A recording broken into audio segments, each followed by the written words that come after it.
আসসালামু আলাইকুম, সবাইকে স্বাগতম জানাচ্ছি পড়ালেখার আজকের লাইভ ক্লাসে, আরও একটি নতুন লাইভ ক্লাসে। তো তোমরা যারা আমার সাথে যুক্ত আছো আমাকে ঠিকমতো শুনতে আমি দেখতে পাচ্ছি না, জানাও। আজকে আমরা চলে এসেছি আমাদের এমসিকিউ মিশন 30-র 4 নম্বর ক্লাসে। যদিও এই ক্লাসটা নিব করতে করতে অনেকদিন পার হয়ে গিয়েছে, আমাদের একটা না একটা প্রবলেম লেগে যাচ্ছে। হ্যাঁ, সো আমরা আজকে কোনোভাবে আল্লাহর রহমতে কি হয়েছে ক্লাসে উপস্থিত হতে পেরেছি। সো সবাই একটু দ্রুত করে আমাদের সাথে যুক্ত হয়ে যাও এবং তোমাদের যারা বন্ধু বান্ধব আছে তাদেরকে একটু ক্লাসটা শেয়ার করে দিও, ঠিক আছে, যাতে তারাও আমাদের সাথে যুক্ত হয়ে যেতে পারে। ওকে, সবাই একটু ক্লাসে শেয়ার করে দাও, বন্ধুদের মাঝে শেয়ার করে দাও, গ্রুপে শেয়ার করে দাও, ঠিক আছে, যাতে সবাই চলে আসে। এবং আমরা পড়বো আজকে প্রথম পত্রের 7ম অধ্যায় মুদ্রাস্ফীতি। এই চ্যাপ্টারে আমরা এমসিকিউ গুলো এই চ্যাপ্টারের এমসিকিউ আমরা আজকে আলোচনা করব, ঠিক আছে। সেকেন্ড পেপারের 7ম অধ্যায় খুবই গুরুত্বপূর্ণ একটা অধ্যায়। তোমাদের এটা অনেকেই ভয় পাও মুদ্রাস্ফীতি চ্যাপ্টারটা। তো আজকে আমরা এই মুদ্রাস্ফীতি চ্যাপ্টারটা খুব সুন্দর করে আলোচনা করার চেষ্টা করব।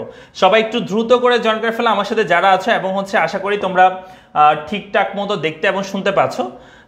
যদি ঠিকঠাক মতো দেখতে এবং শুনতে পাই আমরা শুরু করবো ইনশাআল্লাহ। তো আজকে আমরা যেটা আলোচনা করবো সেটা হচ্ছে মুদ্রাস্ফীতি, বা যেটাকে আমরা বলে থাকি ইনফ্লেশন। হ্যাঁ, তো আমরা আজকে পড়বো যেটা সেটা হচ্ছে মুদ্রাস্ফীতি চ্যাপ্টারটা আমরা পড়বো।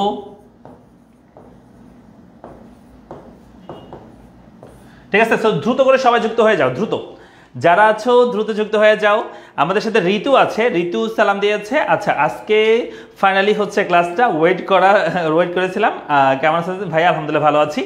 আমি আসলে ক্লাসটা একবার নিচ্ছি, একবার পোস্টপোন হচ্ছে, আবার নিচ্ছি, আবার পোস্টপোন হচ্ছে, 2বার পোস্ট হয়েছে অলরেডি। আজকে 3 নাম্বার দিন আমি ক্লাস নিতে পারতেছি। সো আজকে তোমাদের অলরেডি অষ্টমতা হওয়ার কথা ছিল, বাট আমরা অষ্টমতা নিব, সমস্যা নাই। আমরা আমাদের একটা এক্সট্রা ক্লাস তোমাদের দিয়ে দিব, সমস্যা নাই। আব্দুল কাদির আমাদের সাথে আছে, সালাম দিয়েছে, ওয়ালাইকুম সালাম। আমাদের সাথে কে কোন জায়গা দিয়ে যুক্ত হচ্ছে সেটা জানা দিবা। আর একটা বিষয় হচ্ছে একটু ক্লাসে শেয়ার করে দিবা, ঠিক আছে। নীরব আছে ভাইয়া, অর্থনীতি দ্বিতীয় পত্রের অধ্যায় 6 ক্লাস 4, অধ্যায় 6 ক্লাস নেবে ইনশাআল্লাহ। ফুল সিলেবাসের ক্লাস হবে ইনশাআল্লাহ। 25-এর ব্যাচ পরীক্ষার্থীরা পরীক্ষা দিয়ে ফেলুক, তারপর 25 ব্যাচ 26 ব্যাচের জন্য আমি ক্লাস নিব। ঐশ্বর্য আমাদেরকে বলছে এখন তো আইসিটি ক্লাস হওয়ার কথা। আচ্ছা, এখন আমি ক্লাস নিচ্ছি পড়ালেখা ফেসবুক পেজে, ঠিক আছে। এখানে আমি এমসিকিউ পড়াচ্ছি এসএসসি 25-এ যারা শিক্ষার্থী আছে তাদের জন্য, আর 26-এ যারা আছে যাদের প্রয়োজন মনে করতে পারবো, করলে ভালো হবে, একটু অ্যাডভান্স থাকবো আমি, তাহলে করতে পারো তোমরা, ঠিক আছে। খরগোশ আমাদের সাথে রয়েছে, সালাম দিয়েছে। ঋতু আমাদের সাথে আছে, সালাম দিয়েছে, ওয়ালাইকুম সালাম। রাফি আমাদের সাথে আছে, সালাম দিয়েছে। আমাদের সাথে শ্রাবণ আছে। ভাইয়া কেমন আছেন? আলহামদুলিল্লাহ অনেক ভালো আছি আমিও, তোমাদের সবার দয়। এবং স্যার কবে টি20 আসবে? আজকেই পোস্ট হবে টি20 ব্যাচে, তোমাদের সবার জন্য সুসংবাদ। সেটা আজকেই টি20 ব্যাচ তোমাদের জন্য লঞ্চ হবে, এবং আজকে তোমাদের টি20 ব্যাচে ভর্তি কার্যক্রম শুরু হয়ে যাবে, এবং তোমরা সবাই ভর্তি হয়ে যেতে পারবা। আগামী মাসের 10 তারিখ থেকে, অর্থাৎ মে মাসের 10 তারিখ থেকে আমাদের ক্লাস শুরু হবে টি20 ব্যাচে, এবং মে মাসের 10 তারিখ থেকে মে মাস জুড়ে অর্থাৎ 20 দিন আমরা টানা ক্লাস নিব। হ্যাঁ, এবং আশা করছি আমরা কোরবানের আগে আমাদের 20 দিন ইকোনমিক্সটা আবার সম্পূর্ণভাবে সুন্দর করে আমরা রিভিশন করে ফেলতে পারবো, এবং একদম A to Z সবকিছু পড়াবো, সিকিউ এমসিকিউ থেকে সবকিছু, এবং এবং টপিক সব ক্লিয়ার হবে। তবে এমসিকিউ যে ক্লাসগুলো নিচ্ছি, এই যে পেজ এখন ক্লাসগুলো নিচ্ছি, এই ক্লাসগুলোই থাকবে। এক্সট্রা করে এমসিকিউ ক্লাস নেওয়ার মতো সেখানে হয়তো সুযোগ হবে না, তবে আমি সব টপিক যেহেতু একদম ডিটেলসে পড়াবো, তুমি এমসিকিউগুলো এমনিতে পারবা, ঠিক আছে। এই এমসিকিউ ক্লাসগুলো তোমাদের করতে হবে, আমি সেগুলোর লিঙ্ক তোমাদের পেইড ব্যাচে দিয়ে দিব, এই ক্লাসগুলোর লিঙ্ক, কারণ এখানে 1 ঘন্টা করে আমি একটা চ্যাপ্টারে ক্লাস নিচ্ছি, এই জন্য যাতে তোমরা ওই ব্যাচে সহযোগিতা পাও, ঠিক আছে।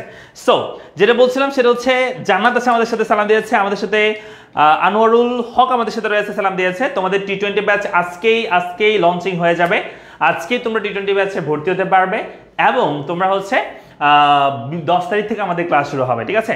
এবং টি20 ব্যাচে তোমাদের সবাই আজকেই ভর্তি হয়ে যাবে। প্রথম 100 জনের জন্য ডিসকাউন্ট থাকবে, আর সেই ডিসকাউন্টটা কিন্তু প্রথম 100 জনের জন্য থাকবে, ঠিক আছে। সো একদম কম কোর্স ফি, এবং প্রথম 100 জনের জন্য তাও ডিসকাউন্ট থাকবে।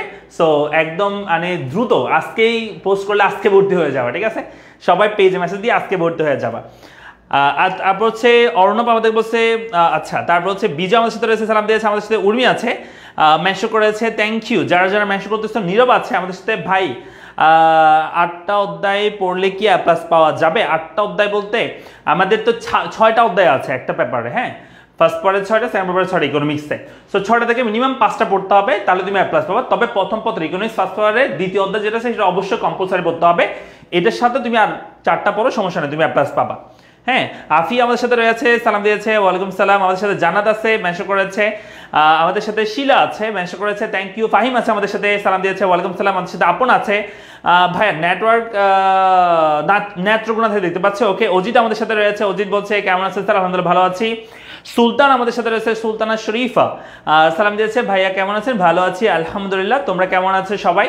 মিম আমাদের সাথে যুক্ত আছে, কেমন আছে জিজ্ঞেস করছে, ভালো আছি আলহামদুলিল্লাহ। আমাদের সাথে কারি শহীদুল্লাহ আমাদের সাথে রয়েছে, সালাম দিয়েছে, কেমন আছেন ভাইয়া? আলহামদুলিল্লাহ ভালো আছে। আপন আছে, ভাইয়া অনেক ভালো ক্লাস করায়, থ্যাংক ইউ। তারপর হচ্ছে মোমো আমাদের সাথে রয়েছে, মোমো বলছে আসসালামু আলাইকুম স্যার। ওয়ালাইকুম সালাম। আমাদের সাথে নাসিমা আছে, সালাম দিয়েছে।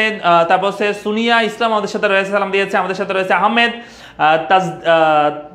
তাজদিদ, সালাম দিয়েছে, ওয়ালাইকুম সালাম। আমাদের সাথে রয়েছে শিলা চৌধুরী, ওকে ফাইন। আমরা একটু সবাই, হ্যাঁ আমরা একটু সবাই ক্লাসটা একটু শেয়ার করে দিব, নিজেদের যে বন্ধু বান্ধব আছে তাদেরকে একটু সবাই হচ্ছে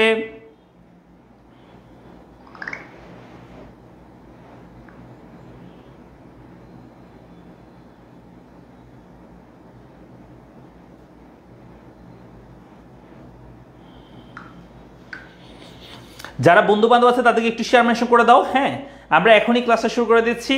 আমাদের সাথে মুনা আছে, ভাইয়া কেমন আছেন? ভালো আছি আলহামদুলিল্লাহ, অনেক অনেক ভালো আছি। তারপর হচ্ছে আমাদের সাথে নূর আলম আমাদের সাথে রয়েছে, সালাম দিয়েছে, ওয়ালাইকুম সালাম।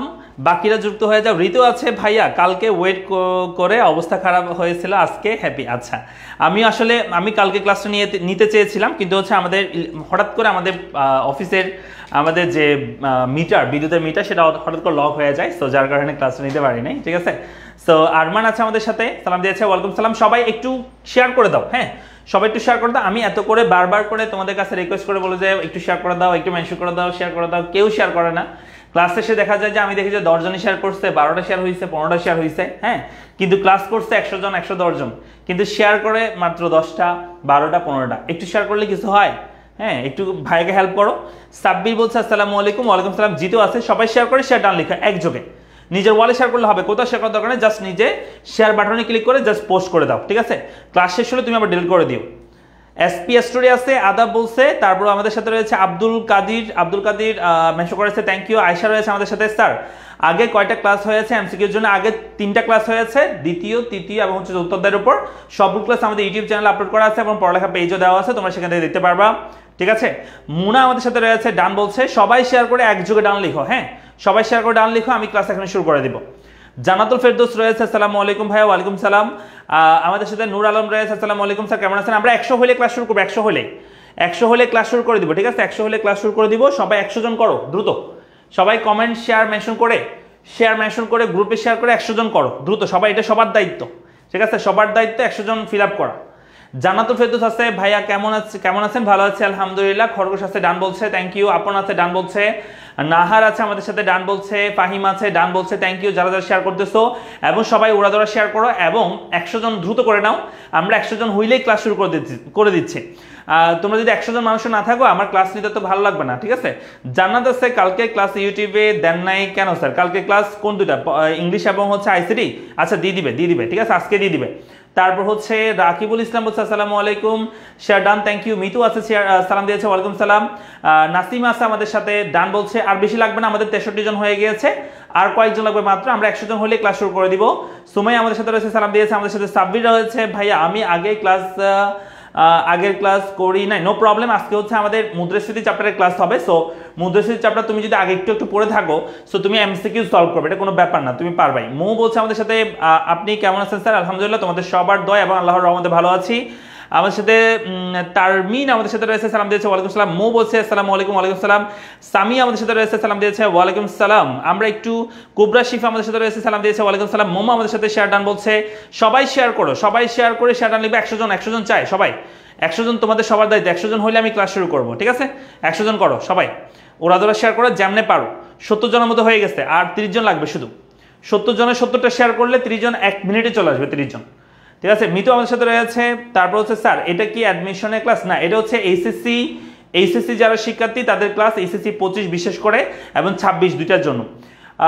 ওকে, আমাদের সাথে আর ই স্টার্ট বলেছে আসসালামু আলাইকুম ভাই কেমন আছেন? ভালো আছে আলহামদুলিল্লাহ। আবিদ আছে আমাদের সাথে মেনশন করেছে, থ্যাংক ইউ। 100 জন চাই আমরা, 70 জন হয়েছে, 70 জন হয়েছে, আর 30 জন লাগবে, আর 30 জন হলেই ক্লাস শুরু করে দেবো। আপন রয়ে আছে, আচ্ছা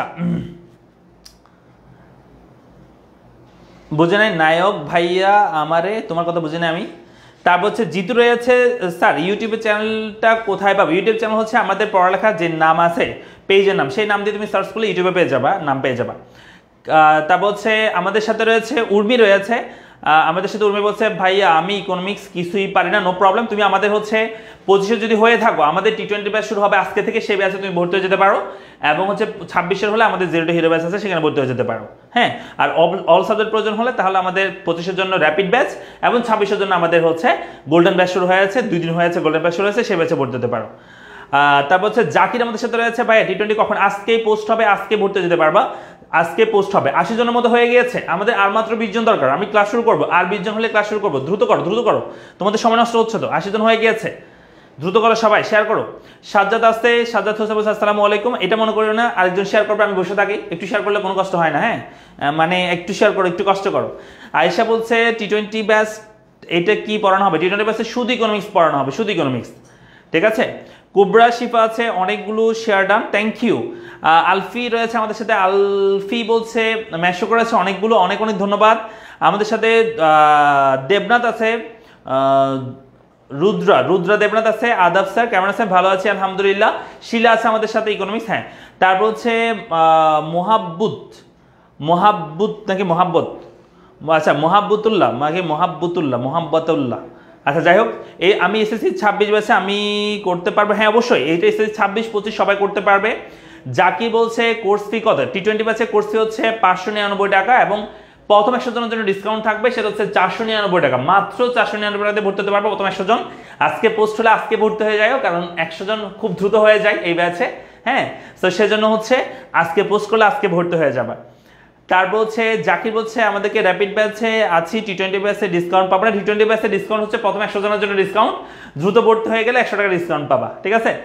জান্নাত আছে আমাদের সাথে, ভাইয়া ইকোনমিক্স টেস্ট পেপার কি নিতে হবে? হ্যাঁ, তোমার যদি প্রয়োজন হয় তাহলে অবশ্যই নিবা, ঠিক আছে। বেশি বেশি প্র্যাকটিস করার জন্য অবশ্যই T20 ব্যাচ নিবা। কই এখন 100 জন করতে পারো না, তোমরা ব্যর্থ, তোমরা ব্যর্থ, 100 জন এখনো করতে পারতেছো না, ব্যর্থ হয়ে যাচ্ছে তোমরা। তোফা আছে, সালাম দিয়েছে, ওয়ালাইকুম সালাম। সামিয়া আছে আমাদের সাথে, শেয়ার সেম বলছে, ওকে। তারপর হচ্ছে সুলতানা আছে, ওয়েলকাম বলছে। 100 জন আমরা এখনো হইতে পারি নাই, হ্যাঁ 80 জন কিন্তু হয়েছে। আয়েশা সিদ্দিকা বলছে স্যার সাজেশন দিব না? হ্যাঁ দিব, অবশ্যই দিব, সব কিছু দিব, পরীক্ষার আগে সব পাবা। হ্যাঁ, জাস্ট পড়ালেখার সাথে রাখো, পড়ালেখা পেজ ফলো করে রাখো, যারা এখনো পর্যন্ত ফলো করে রাখো নাই ফলো করে রাখো, এবং সাবস্ক্রাইব মানে লাইক করে রাখো পড়ালেখা পেজ। আমাদের এখন থেকে যাত্রা যে শুরু হয়েছে লাইভ ক্লাসের, এগুলো চলতে থাকবে, এসএসসি পরীক্ষা পর্যন্ত চলবে, ঠিক আছে। উর্মি আমাদের সাথে রয়েছে, উর্মি আক্তার বলছে স্যার আমি পোস্ট করে দিছি। হ্যাঁ, অনেক অনেক ধন্যবাদ। মৌ রয়েছে, শ্যাডান বলছে, আদিব বলছে আমাদেরকে, আচ্ছা। তারপর হচ্ছে শ্রাবণ আমাদের সাথে রয়েছে, ওকে মেনশন করেছে, ধন্যবাদ। রিয়াদ আমাদের সাথে রয়েছে, সালাম দিয়েছে। আমাদের সাথে জাহিদ আছে, সালাম দিয়েছে, ওয়ালাইকুম সালাম। আমরা সবাই 100 জন চাই, 100 জন এখনো হচ্ছে না, কি করবো আর, শুরু করে দিচ্ছি আমি ক্লাস। হ্যাঁ, তোমরা শেয়ার মেনশন করতে থাকো 100 জন হওয়ার জন্য। আমরা প্রথম নাম্বার যে এমসিকিউটা পড়বো সেটা বলছে 1 নম্বরে প্রকৃত মুদ্রাস্ফীতি কখন দেখা দেয়। কি বলছে বলো? প্রকৃত মুদ্রাস্ফীতি কখন দেখা দেয়। মনে রাখবা মুদ্রাস্ফীতি মেইনলি এখানে আমরা আসলে অনেকগুলো প্রকারভেদ পড়ি, তবে চিত্র আকারে আমরা এখানে দুটো মুদ্রাস্ফীতি পড়ি। একটা হচ্ছে প্রকৃত মুদ্রাস্ফীতি, যেটাকে আমরা চাহিদা বৃদ্ধিজনিত মুদ্রাস্ফীতি বলে থাকি, আরটা হচ্ছে ব্যয়জনিত বা বাধাজনিত মুদ্রাস্ফীতি। হ্যাঁ, দুই ধরনের চিত্র আমরা পড়ি। সো যেটা প্রকৃত মুদ্রাস্ফীতি বা চাহিদা বৃদ্ধিজনিত মুদ্রাস্ফীতি, সেটা হয়ে থাকে এরকম, আমাদের যে অ্যাগ্রিগেট সাপ্লাই সেই রেখাটা থাকে এরকম, অ্যাগ্রিগেট সাপ্লাই রেখাটা, এবং অ্যাগ্রিগেট ডিমান্ড রেখাটা হয়ে থাকে এরকম অ্যাডি। সো অ্যাডি এবং অ্যাস যেখানে মিলিত হয় সেখানে আমাদের অ্যা বিন্দুতে মনে করো দাম স্তর যেটা, হ্যাঁ দ্রব্যের যে দাম স্তর, সেই দাম স্তর মনে করো 10, ঠিক আছে। এই অবস্থায় আমাদের হচ্ছে নিচের দিকে থাকে হচ্ছে আমাদের উৎপাদনের পরিমাণ, নিচের দিকে থাকে কিসের পরিমাণ বলো তো? নিচের দিকে থাকে আমাদের উৎপাদনের পরিমাণ। হ্যাঁ, এখানে থাকবে আমাদের উৎপাদন, যেটাকে আমরা বলে থাকি কিউ, ওকে। আর এখানে আমাদের উৎপাদনের পরিমাণ মনে করো যে আমরা 10টা পণ্য উৎপাদন করছি, যেখানে মানে ফুল এমপ্লয়মেন্টের পরে যেহেতু কি হয় যে এই চাহিদা বৃদ্ধিজনিত, এটাকে আমরা চাহিদা বৃদ্ধিজনিত বা চাহিদা জনিত বা বলতে পারো তুমি প্রকৃত মুদ্রাস্ফীতি বলা হয় এটাকে। হ্যাঁ, এটাকে আমরা প্রকৃত মুদ্রাস্ফীতি বলি, প্রকৃত মুদ্রাস্ফীতি।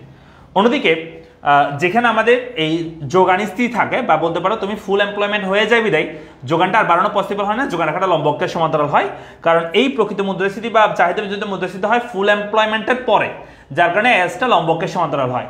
আর এডিটা বৃদ্ধি পায় মানে চাহিদা যখনই বাড়ে চাহিদা রেখাটা ডান দিকে শিফট করে, হ্যাঁ এডি মনে করো যে এজি 0 থেকে এডি 1 এ গেল, চাহিদাটা ডান দিকে শিফট করছে, মানে ডান দিকে বলতে উপর দিকে শিফট করতেছে আর কি, ডান বলি আমরা ইকোনমিক্সে, বৃদ্ধি মানে ডান। সো ডান দিকে শিফট করলে আমাদের বি বিন্দুতে চলে আসে ভারসাম্য বিন্দু। সে অবস্থা দেখতে পাই আমাদের যে জিনিসপত্রের দাম সেই জিনিসপত্রের দাম বেড়ে মনে করো 20 টাকা হলো, এই যে দাম বাড়তেছে, এই যে দাম স্তর বৃদ্ধি পাচ্ছে, এটাকে আমরা বলি মুদ্রাস্ফীতি, এটাকে বলা হয় প্রকৃত বা চাহিদা বিজনিত মুদ্রাস্ফীতি। আরেকটা মুদ্রাস্ফীতি আমাদেরকে চিত্র করতে হয়, সেটা হচ্ছে বাধাজনিত, যেটা হয়ে থাকে ফুল এমপ্লয়মেন্টের আগে। আর ফুল এমপ্লয়মেন্টের আগে হয়, এখানে দিলাম আমাদের উৎপাদন, হ্যাঁ উৎপাদন ভূমি অক্ষে এবং লম্বক হচ্ছে দাম স্তর। দেখো আমি আবার বলতেছি, আমাদের উৎপাদনের পরিমাণ হবে ভূমি অক্ষে আর উপর হবে কি বলো দাম স্তর, বা যেটাকে আমরা পি বলে থাকি, হ্যাঁ প্রাইস লেভেল বা পি বলে থাকি। তো শোনো, যেটা বাধাজনিত মুদ্রাস্ফীতি বা ব্যয়বিজনিত মুদ্রাস্ফীতি সেটা হয়ে থাকে ফুল এমপ্লয়মেন্টের আগে। আর ফুল এমপ্লয়মেন্টের আগে এস রেখাটা হয়ে থাকে বাম থেকে ঊর্ধ্বগামী। যারা এই চ্যাপ্টারে বেসিক ক্লাস পাও না, আমাদের ইউটিউবে কিছু পাইতে পারো, তোমরা ইউটিউবে ক্লাসগুলো করতে পারো, অথবা আমাদের যে কোনো একটা পেইড ব্যাচে তুমি যদি থেকে থাকো তাহলে তুমি পাবা, হ্যাঁ সো যে কোনো পেইড ব্যাচে তুমি ভর্তি হয়ে যাও, তুমি এগুলো বেসিক ক্লাসগুলো পাবা, ঠিক আছে, যেখান থেকে তুমি বুঝতে পারবে আমি আসলে কি বলতে চাচ্ছি। সো আমাদের এসটা হয়ে থাকে ফুল এমপ্লয়মেন্টের আগে ঊর্ধ্বগামী, হ্যাঁ এরপরে হচ্ছে একটা পর্যায়ে যাওয়ার পর সেই রেখাটা লম্বকের সমান্তরাল হয়, সেটা হচ্ছে ফুল এমপ্লয়মেন্টের পরে বলা হয়, ঠিক আছে, এই পয়েন্টের পরে আর কি, সেটা আমরা ফুল এমপ্লয়মেন্ট বিন্দু বলি এই পয়েন্টটাকে। তো আমাদের এই চাহিদা বিজনিত মুদ্রাস্ফীতি, সরি ব্যয় বিজনিত মুদ্রাস্ফীতি, এটা হয়ে থাকে ফুল এমপ্লয়মেন্টের আগে, যার কারণে এই এস রেখাটা হয়ে থাকে ঊর্ধ্বগামী, আর এডি আগের মতো, এই যে এডি আগের মতোই নিম্নগামী হয়ে থাকে। এটা মনে করো যে হ্যাঁ এটা মনে করো যে এডি 0, এটা মনে করো এস 0 মিলিত হয়েছে যেখানে, সেখানে আমাদের ভারসাম্য বিন্দু, সেই অবস্থায় আমাদের দাম স্তর হচ্ছে 10 মনে করো। এই অবস্থায় আমাদের যদি আমাদের কি হয় যে এটাকে আমরা কি বলতেছি, এটা হচ্ছে আমাদের ব্যয় বৃদ্ধিজনিত মুদ্রাস্ফীতি, ব্যয় বৃদ্ধিজনিত, বা এটাকে আমরা বলি বাধাজনিত, হ্যাঁ বাধাজনিত মুদ্রাস্ফীতি।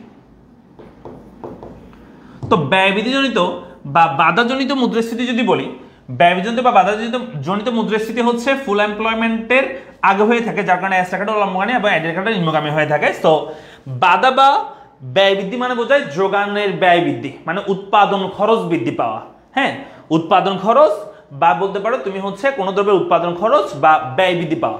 আর উৎপাদন খরচ বা ব্যয় বৃদ্ধি পেলে এই এস রেখাটা মানে অ্যাগ্রিগেট যে সাপ্লাইটা একটা দেশে সেটা কমে যায়। কোনো দ্রব্যের উৎপাদন খরচ বাড়লে যোগান কমে যাবে, কারণ উৎপাদকের তার অসীম পরিমাণে সম্পদ নাই যে সে অনেকগুলো উৎপাদন করতে পারবে। যদি উৎপাদন খরচ বাড়ে, উৎপাদন খরচ বাড়লে তাকে উৎপাদন কমে দিতে হবে। সো উৎপাদন খরচ বাড়লে উৎপাদন কমে গেলে আমাদের যোগান কমে যায়, যোগান কমে গেলে যোগানটা বাম দিকে শিফট করে, আর যোগানটা বাম দিকে শিফট হওয়ার কারণে দেখা যায় আমাদের এই এডি 0 এর সাথে এই নতুন এডি এস1 মিলিত হয় মনে করো যে বি বিন্দুতে, যার কারণে এখানে আমাদের জিনিসপত্রের দাম মানে দাম স্তর যেটা, সেই দাম স্তর মনে করো যে বৃদ্ধি পায়। এই যে দাম স্তর বৃদ্ধি পাচ্ছে এটাকে আমরা বলি মুদ্রাস্ফীতি। তাহলে এখানে দুই ধরনের মুদ্রাস্ফীতির চিত্র আমি বলতেছি, একটা হচ্ছে চাহিদা বিজনিত মুদ্রাস্ফীতি, যেটা ফুল এমপ্লয়মেন্টের পরে হয় বিদায় এসটা লম্বকের সমান্তরাল হয়, আর এডিটা বৃদ্ধি পেলে তখন দাম স্তর বৃদ্ধি পায়। আর ব্যয় বৃদ্ধিজনিত বা বাধাজনিত মুদ্রাস্ফীতি হয়ে থাকে ফুল এমপ্লয়মেন্টের আগে, যার কারণে এসটা লম্বকের সমান্তরাল হয়, এবং এখানে যে যখনই আমাদের ব্যয় বৃদ্ধি পায়, উৎপাদন ব্যয় বৃদ্ধি পায়, তখন যোগান হ্রাস পায়। সো যোগান হ্রাস পাওয়ার কারণে আমাদের দাম স্তর বৃদ্ধি পাচ্ছে, এটাকে আমরা বলি যে বাধাজনিত বা ব্যয় বৃদ্ধিজনিত মুদ্রাস্ফীতি। তাহলে আমাদের 1 নম্বর প্রশ্ন আনসার করতে হবে। 1 নম্বর প্রশ্নে প্রকৃত মুদ্রাস্ফীতি কখন দেখা দেয়। তো মনে রাখবে একটা বিষয়, সেটা হচ্ছে আমাদের এখানে প্রশ্ন আনসার করার নিয়ম হচ্ছে একের উত্তর তুমি এভাবে লিখবা, একের উত্তর যদি ক হয় এভাবে লিখবা, বা একের উত্তর যদি খ হয় তুমি এভাবে লিখবা, হ্যাঁ প্রশ্নের নাম্বার অবশ্যই দিবা, পাশে তুমি উত্তর কি সেটা বলবা। তাহলে আনসার করো এখন কোনটা হবে, পূর্ণ নিয়োগের স্তরে, পূর্ণ নিয়োগের স্তরের পরে, পূর্ণ নিয়োগের স্তরের পূর্বে, পূর্ণ নিয়োগের স্তরের পূর্ণ নিয়োগের অপূর্ণ নিয়োগের স্তরে। এখানে বলছে প্রকৃত মুদ্রাস্ফীতি। প্রকৃত মুদ্রাস্ফীতি কোনটা বলছি, এই যেটা চাহিদা বিজনিত মুদ্রাস্ফীতি হয়ে থাকে ফুল এমপ্লয়মেন্টের পরে, হ্যাঁ এটা একটু আগে বলছি।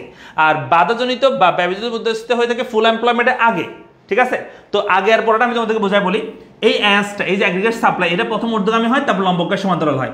এই যে ঊর্ধ্বগামী হয় এটাকে বলা হয়, এই বিন্দুটাকে বলা হয় ফুল এমপ্লয়মেন্ট, ঠিক আছে, ফুল এমপ্লয়মেন্ট, ঠিক আছে। সো এই ফুল এমপ্লয়মেন্টের আগে, এই ফুল এমপ্লয়মেন্টের আগে হচ্ছে অ্যাসটা লম্বকের ঊর্ধ্বগামী হয়।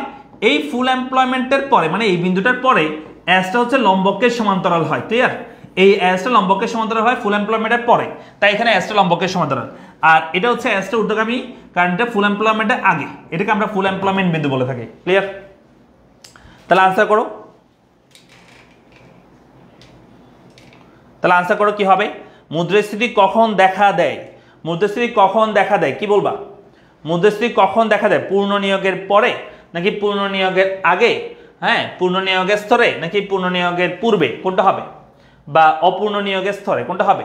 একের উত্তর কি হবে তাহলে বলো? ঋতু আমাদেরকে বলছে একের উত্তর 1 হবে, তা বলছে নাইম বলছে আমাদেরকে একের উত্তর 1 হবে, অজিত বলছে আমাদের একের উত্তর একের উত্তর 2 হবে, সরি ঋতু এবং সবাই, নাইম সবাই 2 বলতেছে, হ্যাঁ আনসার 2 বলতেছে সবাই। শ্রাবণ বলছে উত্তর 2 হবে, আরমান বলছে আমাদেরকে উত্তর 2 হবে, হ্যাঁ ওকে। তারপর যে শিলা চৌধুরী রয়েছে, এই চ্যাপ্টারের ক্লাস তোমরা ইউটিউবে কিছু পাবা, আমাদের লাইভ ক্লাস তোমরা কিছু পাবা, সেগুলো চাইলে করতে পারো, তাহলে তোমাদের মোটামুটি ক্লিয়ার হয়ে যাবে। হ্যাঁ, টপিক ক্লিয়ার না করলে কিন্তু তোমরা এমসিকিউ কম বুঝবা, এটা স্বাভাবিক। তোমাকে তো আর আন্ডারস্ট্যান্ড না যে তুমি এমসিকিউ দেখে আনসার করে ফেলতে পারবে। হ্যাঁ, তোমাকে আগে টপিক ক্লিয়ার রাখতে হবে। ওকে, শিলা চৌধুরী 2 বলছে, সবাই 2 বলছে, আশা করি সবাই বুঝতে পারছো। চলে আসি আমরা পরবর্তী কোয়েশ্চেনে। পরবর্তী কোয়েশ্চেন বলছে 2 নম্বর কোয়েশ্চেন বলছে নিচের কোনটি পরোক্ষ কর? পরোক্ষ কর, দেখো এটা যদি এই চ্যাপ্টারের ম্যাথ না, মানে তোমার কোশ্চেন না, তবে আমরা এই চ্যাপ্টারেও পরোক্ষকর নিয়ে কথাবার্তা আছে কিছু, প্রত্যেকর পরোক্ষকর নিয়ে, মুদ্রাস্ফীতি বাড়ানো কমে সেটা নিয়ে, হ্যাঁ সেই কারণে এখানে লিখছে। তো আমাকে বলতে হবে এখানে যে এখানে কোনটা পরোক্ষকর, ঠিক আছে? পরোক্ষকর কোনটা সেটা তোমাকে বলতে হবে, পরোক্ষকর কোনটা। কর কিন্তু মেইনলি আমরা এখানে 2 প্রকার কর থাকে, একটাকে আমরা বলি প্রত্যক্ষ কর, হ্যাঁ প্রত্যক্ষ কর বলে থাকি, প্রত্যক্ষ কর বলতে, কারটা হচ্ছে পরোক্ষ কর, আটা কি বলো? পরোক্ষ কর বলা হয়। প্রত্যকর মানে কি? প্রত্যকর মানে হচ্ছে যেমন ধরো আমরা যে বলে থাকি তোমার হচ্ছে আয়কর, হ্যাঁ আয়কর যেটা আছে মানে ইনকাম ট্যাক্স, আয়কর, এটা হচ্ছে একটা প্রত্যক্ষ কর। তারপর হচ্ছে সম্পত্তি কর, মনে করো সম্পত্তি কর। আবার মনে করো যে তোমার হচ্ছে ভূমি কর, মনে করো ভূমি কর। আবার মনে করো যে উপহার কর, এটাকে আমরা গিফট ট্যাক্স বলি। হ্যাঁ, এগুলো সবগুলোকে আমরা বলি প্রত্যক্ষ কর। কেন? এগুলো যার উপর ধরা হয় তাকে পরিশোধ করতে হয়। যেমন তো তোমার ইনকাম যদি 4 লক্ষ টাকার উপরে হয় এক বছরে, মানে ট্যাক্সেবল ইনকাম, সব ইনকাম কিন্তু আবার ট্যাক্স দিতে হয় না, কিছু ইনকাম আছে যেগুলোর উপর ট্যাক্স দিতে হয় না। যেগুলো ট্যাক্স দিতে হয় এরকম ইনকাম যদি তোমার 4 লক্ষ টাকার উপরে হয়, তাহলে তোমাকে তোমার উপর ইনকাম ট্যাক্স ধরা হবে, এবং তোমাকে পরিশোধ করতে হবে। এটাকে আমরা বলি ইনকাম ট্যাক্স বা আয়কর। সম্পত্তি করও সেম, এবং হচ্ছে ভূমি করও সেম। ভূমি করও হচ্ছে যার উপর ধরা হবে তাকে দিতে হবে। উপহার করও সেম। তুমি কাউকে যদি 20,000 টাকার উপরে গিফট দাও, তোমার কাছের মানুষ না হলে, তোমার ফ্যামিলি মেম্বার, কাছের ফ্যামিলি মেম্বার না হলে, দূরের কাউকে হলে, হ্যাঁ তখন কিন্তু তোমাকে অবশ্যই গিফটের জন্য গিফট ট্যাক্স দিতে হবে। যদিও বাংলাদেশে তেমন একটা প্রচলিত না, কিন্তু এটা আছে। এটা হচ্ছে একটা প্রত্যক্ষ কর। এই 3টা হচ্ছে প্রত্যক্ষ কর, যেগুলো যার উপর ধরা হয় সেই পরিশোধ করে, যেটাকে আমরা বলে থাকি যা করঘাত এবং করপাত একই ব্যক্তির উপর হবে। অর্থাৎ করঘাত মানে হচ্ছে যার উপর করটা ধরা হয়, করপাত মানে হচ্ছে যে অ্যাকচুয়ালি করবোঝা বহন করে। যেমন তোমার উপরে ট্যাক্স ধরা হয়েছে, তুমি পরিশোধ করতেছো টাকাটা। আর এটা হচ্ছে পরোক্ষ কর। পরোক্ষ কর মানে কি? যেমন এই যেখানে আছে একটা মূল্য সংযোজন কর, যেটাকে আমরা বলে থাকি যে ভ্যাট, মানে ভ্যালু অ্যাডেড ট্যাক্স বলা হয় এটাকে, বাংলা বললে মূল্য সংযোজন কর, ভ্যাট। তারপর আমরা বলতে পারি আমদানি শুল্ক, হ্যাঁ রপ্তানি শুল্ক, আবগারি শুল্ক, ঠিক আছে। তারপর হচ্ছে সম্পূরক শুল্ক, এগুলো সবগুলোকে আমরা বলে থাকি পরোক্ষ কর। তাহলে এগুলো কি? এই যে মূল্য সংযোজন করটা কি? মূল্য সংযোজন কর মানে হচ্ছে, মনে করো কোন একটা দ্রব্য, ভালো করে শুনবা, কোন একটা দ্রব্য কোন একজন উৎপাদন করছে, হ্যাঁ উৎপাদন করছে মনে করো যে 10 টাকা দিয়ে, তো সরকার এটার উপর একটা ভ্যাট চাপাই দেয়। এটার উপর ভ্যাট চাপাই দিয়ে কি সরকার বলতেছে এটার ভ্যাট হচ্ছে, এই পণ্যের উপর ভ্যাট হচ্ছে মনে করো 2 টাকা ভ্যাট। হ্যাঁ, তাহলে এই দ্রব্যটা যখন বিক্রি করে তখন বিক্রেতা কিন্তু এই দ্রব্যের দাম 12 টাকা নেয়, মানে এই দ্রব্যের মূল্য নেবে কত টাকা? 12 টাকা। তাহলে এই টাকাটা দেখো, ভ্যাটটা ধরা হয়েছে উৎপাদকের উপর 2 টাকাটা, কিন্তু উৎপাদক চালাকি করে সেই টাকাটা আমাদের উপর চাপা দিচ্ছে, আমাদের কাছ থেকে 2 টাকা নিচ্ছে। এটা কিন্তু আবার অবৈধ না, যে নিচ্ছে সেটা আমরা জানি না এমন কিছু না, এটা নেওয়ার জন্যই দিচ্ছে। হ্যাঁ, মানে ভ্যাটটা হচ্ছে এমন ধরছে উৎপাদকের উপর, কিন্তু সেটা আমাদের উপর চাপা দিচ্ছে কে? উৎপাদক, পণ্যের মূল্য বাড়ায় দিয়ে। এটাকে বলা হয় তাই কি কর? পরোক্ষ কর, যেটা আরেকজনের উপর চাপানো যায়। অর্থাৎ করঘাত এবং করপাত একই ব্যক্তির উপর হবে না, যার উপর গড় ধরা হবে সেই পরিশোধ না করে অন্যজনের উপর চাপিয়ে দিতে পারবে, সেটাকে আমরা বলে থাকি পরোক্ষ কর। এরকম একটা কর হচ্ছে মূল্য সংযোজন কর। অন্যদিকে মুনাফা কর, এটা একটা প্রত্যক্ষ কর। আয়কর, সম্পত্তি কর। মুনাফা কর মানে হচ্ছে মুনাফার উপর যে কর, এখানে তো মুনাফার কর লিখতে পারো। হ্যাঁ, আয়কর, সম্পদ কর, তারপর হচ্ছে মুনাফা কর, তারপর হচ্ছে তোমার মূল্য সংযোজন কর হচ্ছে পরোক্ষ, এই সবগুলো হচ্ছে প্রত্যক্ষ কর। ক্লিয়ার?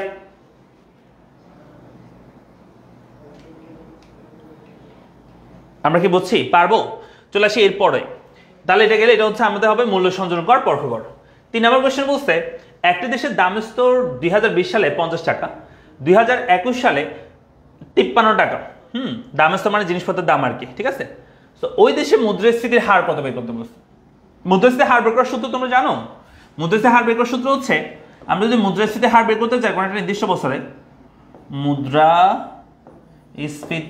হার যদি আমরা বের করতে চাই, সূত্র হচ্ছে এরকম, Pn minus P0 divide by P0 into 100। হ্যাঁ, এটা দিয়ে বের করতে হবে। এটাকে আবার অনেকভাবে লেখা যেতে পারে, যেমন এইভাবে লেখা যেতে পারে যে P1 minus P0 divide by P0 into 100, এভাবে লেখা যেতে পারে।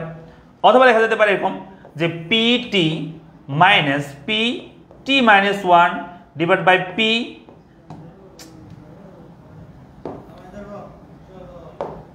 Divide by PT minus 1 into 100, এগুলো লেখা যেতে পারে। আবার এটাকে লেখা যেতে পারে এভাবে, হ্যাঁ, এখানে লিখতে পারলাম P02 লিখলাম মাইনাস P01, হ্যাঁ 01 ডিভাইডেড বাই P01 ইন্টু 100, এগুলো কিন্তু লেখা যেতে পারে। বুঝছো? তাহলে কি বলছি, P1 minus P0 divide by P0 into 100, PT minus PT minus 1 divide by PT minus 1 into 100, এগুলো লেখা যেতে পারে। অথবা P02 বা P2 minus P1 divide by P1 into 100, এগুলো লেখা যেতে পারে। মনে রাখবে এখানে এটা এবং এটার মধ্যে কেমন মনে রাখবা যে এটা 1 হবে, এটা 0 হবে, এটা যত থাকবে তার চেয়ে ছোট হবে, এটা 1 ছোট হবে। এটা 1 হলে এটা 0 হবে, যেমন এটা 2 হলে এটা হচ্ছে 1 এবং 1 দিয়ে ভাগ। হ্যাঁ, আর এটা PT মানে হচ্ছে হিসাব বছরের দাম স্তর, আর PT মাইনাস 1 মানে হচ্ছে তার আগের বছরের টাইম, 1 বছর আগের।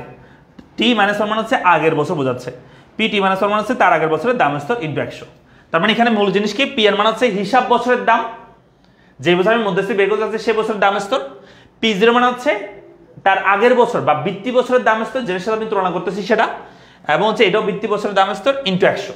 তাহলে এখানে কোনটা হিসাব বছর কোনটা বৃত্তি বছর? আমাদের ম্যাথের মধ্যে বলছে 2020 সালে দাম স্তর ছিল 50 এবং 2021 সালে সেটা হয়েছে 53।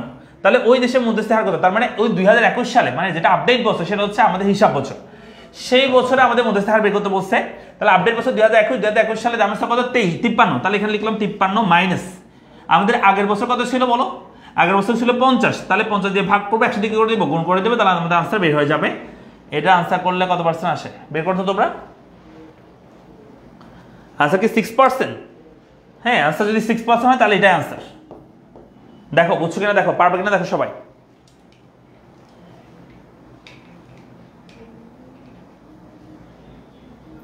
আমি কিন্তু একটা ম্যাথ পড়াচ্ছি না, এরকম হাজারো ম্যাথ করতে পারবে তুমি। একটা ম্যাথ বুঝলে হাজার ম্যাথ তুমি করতে পারবা। এই যে এখানে যে সূত্রগুলো লিখছি আমি, 3টা সূত্র, এখানে একটা সূত্র, 1টা 2টা 3টা 4টা, এখানে প্রত্যেকটা এমসিকিউতে আসতে পারে কোনটা মুদ্রাস্ফীতির সূত্র। তোমাকে পারতে হবে কোনটা মুদ্রাস্ফীতির সূত্র।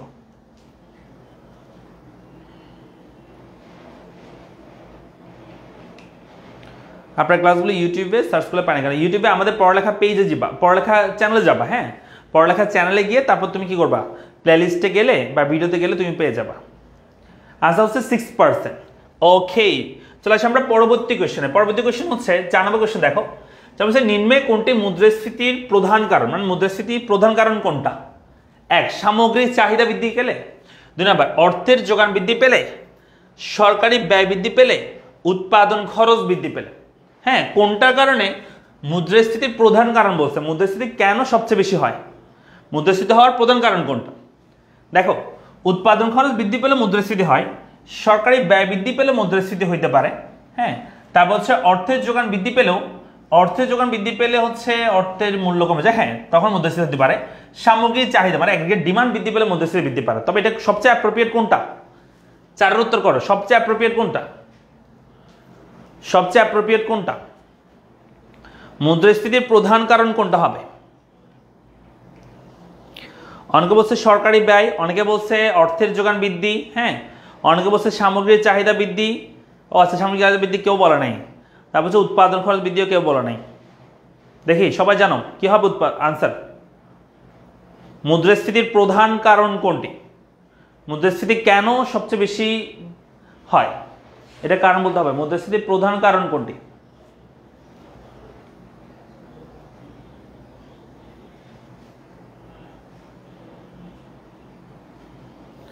ওকে, আমরা তাহলে আনসার দিকে যাচ্ছি। বেশিরভাগ উত্তর এখানে ভুল করছে এটাতে। আনসার হচ্ছে 1 নাম্বার। একটু আগে তোমাদেরকে দেখাচ্ছি আমি অ্যাগ্রিগেট ডিমান্ড, এইডি যখনই বাড়তেছিল প্রকৃত মুদ্রাস্ফীতির ক্ষেত্রে, দেখছো তোমরা প্রকৃত মুদ্রাস্ফীতি বা চাহিদা যদি মুদ্রাস্ফীতি যেখানে সেখানে এডি যখনই বাড়তেছিল তখনই কিন্তু অ্যাকচুয়ালি মুদ্রাস্ফীতিটা হচ্ছিল, বুঝছো? তাহলে আনসার হবে 1, অর্থের যোগানের সাথে বেশি রিলেটেড না। হ্যাঁ, অর্থ যোগানের বৃদ্ধি পেলে মুদ্রাস্ফীতি হবে, তবে হচ্ছে সামগ্রিক চাহিদা বাড়ে বিদায়। এখানে মেনলি আসলে অর্থের যোগান বৃদ্ধি পেলে সামগ্রিক চাহিদা বাড়ে, অর্থের যোগান বৃদ্ধি পেলে সামগ্রিক চাহিদা বাড়বে। যখন মানুষের দেশে বাজারে অর্থের সাপ্লাই বাড়বে তখন মানুষের চাহিদা বাড়ে, কারণ মানুষের হাতে টাকা থাকে। যখন নিজেদের হাতে টাকা থাকে, মানুষের হাতে টাকা থাকে, মানুষ নিজেকে বড় লোক মনে করে, তখনই তারা ডিমান্ড বাড়ায়। মানে এই অর্থের যোগান বৃদ্ধি পেলে চাহিদা বাড়ে, তো সেজন্য চাহিদাকে আমরা মূল ফ্যাক্টর বলবো আর কি। ঠিক আছে, তাহলে আনসার হবে কত হবে? 1 হবে। চলো সেই পরবর্তী কোশ্চেন 5 নম্বর অবস্থা বলছে সিপিআই এর পুনরূপ কি? পারবা তোমরা? একদম সহজ। সিপিআই এর পুনরূপ কি? দ্রুত বলতে হবে। যারা পরে দিয়ে যুক্ত হচ্ছে ক্লাসটা একটু শেয়ার করে দিও, ঠিক আছে? যারা পরে দিয়ে যুক্ত হয়ে আছে ক্লাসটা একটু শেয়ার করে দিও। সিপিআই এর পুনরূপ কি? দ্রুত বলতে হবে। সিপিআই এর পুনরূপ কি? সিপিআই এর পুনরূপ কি হবে?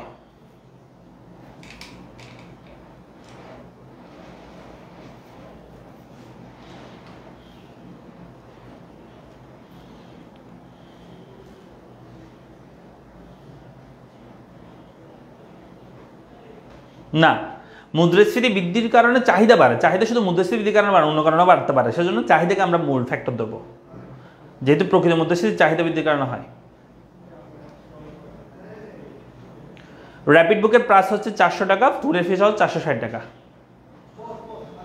হ্যাঁ, যারা যারা টি20 ব্যাচের জন্য অপেক্ষা করতেছিলে আজকে পোস্ট হবে, এই ক্লাসের পরপরে পোস্ট হবে। প্রথম 100 জনের জন্য 100 টাকা ডিসকাউন্ট থাকবে। হ্যাঁ, তো আজকে ভর্তি হয়ে যাবে যারা ডিসকাউন্ট ভর্তি হতে চাচ্ছে। এমনি আমাদের টি20 ব্যাচের কোর্স ফি, টি20 ব্যাচের কোর্স ফি হচ্ছে 599 টাকা। হ্যাঁ, টি20 ব্যাচের কোর্স ফি হচ্ছে এমনিতে 599 টাকা, ঠিক আছে? সো আজকে না, প্রথম 100 জনের জন্য ডিসকাউন্ট থাকবে 100 টাকা, অর্থাৎ 499 টাকা দিয়ে ভর্তি হতে পারবা। তো এটা খুব কম সময়ের মধ্যে হয়ে যায় টি20 ব্যাচে, সেজন্য তোমরা আজকে ভর্তি হয়ে যাবে যারা যারা টি20 ব্যাচের জন্য অপেক্ষা করতেছো। আনসার হচ্ছে সিপিআই মানে হচ্ছে দি কনজিউমার বা কনজিউমার প্রাইস ইন্ডেক্স বলা হয়। তাহলে কোনটা হবে? Consumer, CONSUMER, consumer price index. তাহলে আনসার হবে 2 নাম্বারটা। আনসার কি হবে? কাস্টমার হবে না, অনেকে কাস্টমার লিখতেছো, কাস্টমার না, কনজিউমার হবে, কনজিউমার প্রাইস ইন্ডেক্স। ঠিক আছে, কনজিউমার প্রাইস ইন্ডেক্স হবে, কনজিউমার প্রাইস ইন্ডেক্স হবে। র্যাপিড বুক পাবা, সবগুলো পাঠানো হচ্ছে, র্যাপিড বুক পাবা, একটু ধৈর্য ধরো তোমরা, পাঠানো হয়ে গেছে সবগুলো, কুরিয়ারে হইতে যাইতে সময় লাগবে। হ্যাঁ, একটু ধৈর্য ধরো। আচ্ছা, হবে কনজিউমার প্রাইস ইন্ডেক্স। আচ্ছা, যে কোর্সগুলো কথা বলছিলাম, আমাদের র্যাপিড ব্যাচ হচ্ছে 2025-এর যারা শিক্ষার্থী আছো, যারা এই বছর পরীক্ষা দিবা তোমাদের জন্য। সো এই ব্যাচে আমাদের ডিসকাউন্টে ভর্তি চলতেছে 98 টাকা দিয়ে। তো এখন ভর্তি হলে তোমরা র্যাপিড বুকটা ফ্রিতে পেয়ে যাবে এই কোর্সে ভর্তি হলে, এবং হচ্ছে সবগুলো মডেল টেস্ট সহ পেয়ে যাবা। হ্যাঁ, তোমাদের ফাইনাল মডেল টেস্ট সবকিছু হবে এটাতে। আর এটা হচ্ছে যারা আমাদের 25 শিক্ষার্থী আছে তাদের জন্য। তবে এই কোর্সে আর ভর্তি নিচ্ছি না এখন আমরা, এখন আজকে থেকে তোমাদের শুরু হবে টি20 ব্যাচে ভর্তি। হ্যাঁ, টি20 ব্যাচে ভর্তি চলবে আজকে থেকেই, মাত্র 599 টাকা। তবে ডিসকাউন্টে এখন তোমরা 499 টাকাতে ভর্তি হতে পারবা। হ্যাঁ, আজকে যারা ভর্তি হয়ে যাবা দেখবা যে 499 টাকাতে ভর্তি যেতে পারবা, কারণ আজ একদিনের মধ্যে তার 100 জন হবে না। হ্যাঁ, আজকে ভর্তি হয়ে যাবা দ্রুত, ঠিক আছে? তারপর হচ্ছে গোল্ডেন ব্যাচ 26-এর জন্য, এটা আমাদের শুরু হয়েছে 2 দিন হয়েছে ক্লাস, 1799 টাকা ডিসকাউন্ট। এখন তোমরা দ্রুত ভর্তি হয়ে যাও, এটা যে কোনো সময় শেষ হয়ে যেতে পারে ডিসকাউন্ট। 0 to Hero ব্যাচ 26-এর জন্য 899 টাকা, ঠিক আছে? ফুল সিলেবাস, এটা ফুল সিলেবাস, ঠিক আছে? আর এটা টি20 কিন্তু শর্ট সিলেবাস। ওকে, তারপর আমরা চলে আসি। এবার হচ্ছে 5 নম্বর বলছে মুদ্রাস্ফীতির সময়ে কারা বেশি ক্ষতিগ্রস্ত হয়? কারা বেশি ক্ষতিগ্রস্ত হয় বলছে? ঋণ গ্রহীতারা? না, ঋণ গ্রহীতারা লাভবান হয় মুদ্রাস্ফীতি হলে। হ্যাঁ, 2 নম্বর হচ্ছে উৎপাদক শ্রেণীও লাভবান হয়, কারণ দ্রব্যের দাম বাড়াতে তারা বেশি মূল্য পায়। কৃষক শ্রেণী ক্ষতিগ্রস্ত হয় বলা যায়, একদিক থেকে লাভবান হয়, তবে বেশিরভাগ সবাই তো লাভবান হয় না। মোটামুটি যারা ধনী কৃষক তারা লাভবান হয়, যারা গরিব কৃষক তারা বেশি লাভবান হয় না। কিন্তু ব্যবসায়ী শ্রেণীতে লাভবান হয়, কারণ জিনিসপত্রের দাম বাড়লে তারা বেশি মুনাফা করতে পারে। তার আনসার হবে এখানে কোনটা? আনসার কোনটা হবে? আনসার হবে 3, কৃষক শ্রেণী হবে। আনসার কি হবে? কৃষক শ্রেণী হবে। টি20 ব্যাচে 20টা ক্লাস হবে, টানা প্রতিদিন 2 ঘন্টা করে ক্লাস চলবে, এবং টানা 20 দিন ক্লাস চলবে, ঠিক আছে? 2 ঘন্টা করে টানা 20 দিন ক্লাস চলবে। হয়তো 2-1টা ক্লাস বেশিও হয়, অনেক সময় 20টা জায়গায় আমরা 22টা 21টা এরকম ক্লাস হইতে পারে। তবে আমাদের মূল উদ্দেশ্য হচ্ছে কি 20 দিনে আমাদের কভার করা, ঠিক আছে? পুরো ইকোনমিক্সটাকে 2 ঘন্টা করে, ডেইলি 2 ঘন্টা করে ক্লাস করবে আমার সাথে। হ্যাঁ, এই কোর্স করলে তোমার আর কোনো সমস্যা থাকবে না ইনশাআল্লাহ। ইকোনমিক্সে যত ভয় ভীতি আছে সবাই সেটা মানে কামব্যাক করতে পারবা বা বলতে পারো কভার আপ করতে পারবা। ওকে, তাহলে উত্তর হচ্ছে কৃষকরা। চলে আসি আমরা 7 নম্বর কোশ্চেনে। 7 নম্বর বলছে যুদ্ধকালীন ব্যয়জনিত মুদ্রাস্ফীতি কোন ধরনের মুদ্রাস্ফীতি? যুদ্ধকালীন ব্যয়জনিত যে মুদ্রাস্ফীতি মানে যুদ্ধের সময় যে মুদ্রাস্ফীতি হয়, যুদ্ধকালীন ব্যয় বৃদ্ধির জন্য যে মুদ্রাস্ফীতি হয় সেটা কোন ধরনের মুদ্রাস্ফীতি? 1 জাতিভিত্তিক মুদ্রাস্ফীতি, নিয়োগ ভিত্তিক মুদ্রাস্ফীতি, চাহিদা ভিত্তিক মুদ্রাস্ফীতি, সময় ভিত্তিক মুদ্রাস্ফীতি। মানে কোন ধরনের মুদ্রাস্ফীতি বলছে? কোনটা বলছে? যুদ্ধকালীন ব্যয়জনিত মুদ্রাস্ফীতি, মানে যুদ্ধের সময় যুদ্ধকালীন যে মুদ্রাস্ফীতি হয় সেটা কোন ধরনের মুদ্রাস্ফীতি বলছে এখানে?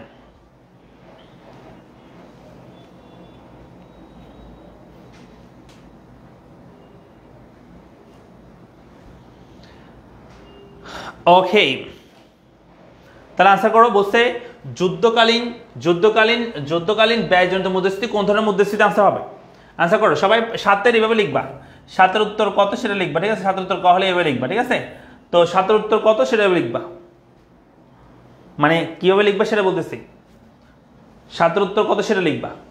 8 নম্বর তো এখনো করাই নাই, 7 নম্বর করাচ্ছি। 7 নম্বর, হ্যাঁ 7 উত্তর আমরা দেখতে পাচ্ছি 4 বলতেছে সবাই। হ্যাঁ, রাইট আনসার 4 সময় ভিত্তিক। কারণ 2 ধরনের মুদ্রাস্ফীতি হয়, যুদ্ধকালীন, যুদ্ধ পরবর্তী, শান্তিকালীন, যুদ্ধকালীন, যুদ্ধ পরবর্তী। 3 ধরনের মুদ্রাস্ফীতি, এগুলো হচ্ছে সময় ভিত্তিক মুদ্রাস্ফীতির প্রকারভেদ, ঠিক আছে? তারপরে চলে আসে আমরা এর পরবর্তী হচ্ছে আমাদের চিত্র দেখা। এর পরবর্তী চিত্র হচ্ছে এরপর যে বলছে উদ্দীপকের মুদ্রাস্ফীতির হার। এখান থেকে এই চিত্র থেকে মুদ্রাস্ফীতির হার নির্ণয় করতে বলছে, একদম সহজ। হ্যাঁ, আমরা যে সূত্র করছিলাম একটু আগে, কোন সূত্র করছি? Pn minus P0 divide by P0 into 100, যে সূত্র আমরা করেছি সেই সূত্র দিয়ে আমরা করব। হ্যাঁ, তাহলে দেখো এখানে কি হবে। মাত্রা রাখবা প্রথম অবস্থায়, এই যে অ্যাড 1 অবস্থায় আমাদের যেটা দামের স্তর, এটা হচ্ছে দামের স্তর 10। তাহলে লিখে লিখলাম এটা হচ্ছে আমাদের আগের মানে ভিত্তি বছরের, আর এখন আপডেট হয়ে নতুন চাহিদা রাখা হয়েছে, এটা আপডেট হচ্ছে 15। তার মানে এটা পরিবর্তিত মান, এটা প্রাথমিক মান, এটা হিসাব বছরের, এটা ভিত্তি বছরের। তাহলে 15 থেকে 10 বিয়োগ করবা। হ্যাঁ, 15 মাইনাস 10, তাহলে 15 থেকে আমরা কি করবো? 15 মাইনাস 10 ডিভাইডেড বাই 10 ইন্টু 100, ঠিক আছে? আনসার বের হবে। তাহলে আনসার মনে হয় 50%।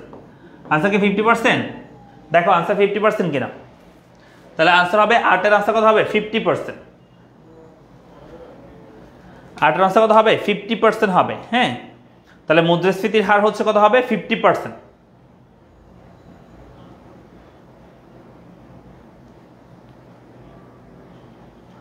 ওকে, চলে আসি আমরা পরবর্তী কোশ্চেনে। পরবর্তী এমসিকিউতে চলে আসি। 9 নাম্বার এমসিকিউ হচ্ছে সেম কোশ্চেন বলছে মুদ্রাস্ফীতি ঘটবে যদি, এখানে এই মুদ্রাস্ফীতি কখন ঘটবে? 1 ভোগ বাড়লে চাহিদা বাড়বে, বলা যেতে পারে। বিনিয়োগ বাড়লে তো চাহিদা বাড়বে, এরকম হয় না। বিনিয়োগ বাড়লে তো যোগান বাড়তে পারে। হ্যাঁ, তো এটা হইতে পারে না। সুদের হার বাড়লে, হ্যাঁ হইতে পারে, সুদের হার বাড়লে তোমাদের চাহিদাও বৃদ্ধি পায় আস্তে আস্তে, ঠিক আছে? তো আনসার তাহলে কত হতে পারে? 1 ও 3। বিনিয়োগ বৃদ্ধি পেলে যোগান বাড়ে, তো কিন্তু যোগান তো বাড়বে না, যোগান স্থির আছে, বুঝছো? সেজন্য এটা 2 নাম্বারটা হবে না। ভোগ বাড়লে চাহিদা বাড়ে এবং সুদের হার বাড়লেও কিন্তু চাহিদা বাড়ে। অর্থনৈতিক উন্নয়ন হলে তখন কিন্তু সুদের হার বাড়ে, বুঝছো? সো এখানে আনসার হবে কোনটা? 1 ও 3 হবে। চলে আসি পরবর্তী কোশ্চেনে। পরবর্তী কোশ্চেন বলছে আমাদেরকে মুদ্রাস্ফীতি নিয়ন্ত্রণের কি বলছে দেখো সবাই। মুদ্রাস্ফীতি নিয়ন্ত্রণের আর্থিক নীতি কোনটি বলছে, মানে অর্থ সম্পর্কিত নীতি কোনটি মুদ্রাস্ফীতি নিয়ন্ত্রণের জন্য? আনসার করো। মুদ্রাস্ফীতি নিয়ন্ত্রণের আর্থিক নীতি কোনটি? মুদ্রাস্ফীতি নিয়ন্ত্রণের আর্থিক নীতি মানে যেটাকে আমরা বলি অর্থ সম্পর্কিত নীতি, যেটাকে আমরা বলা হয় আর্থিক নীতি। মুদ্রাস্ফীতি নিয়ন্ত্রণের আর্থিক নীতি কোনটি? 1 নাম্বার সঞ্চয় বৃদ্ধি, আমদানি বৃদ্ধি, মজুরি নিয়ন্ত্রণ, ঋণপত্র বিক্রয়। কোনটা হবে? মুদ্রাস্ফীতি নিয়ন্ত্রণের আর্থিক নীতি কোনটি? সঞ্চয় বৃদ্ধি, আমদানি বৃদ্ধি, মজুরি নিয়ন্ত্রণ, ঋণপত্র বিক্রয়। কোনটা হবে?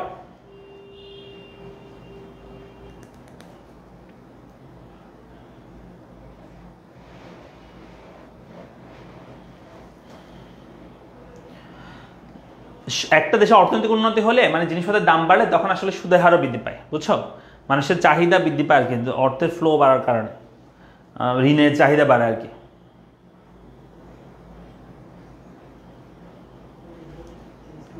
উৎপাদন খরচ, বিনিয়োগ বৃদ্ধি পেলে যোগান বাড়ে, বলছি বিনিয়োগ বৃদ্ধি পেলে যোগান বাড়ে।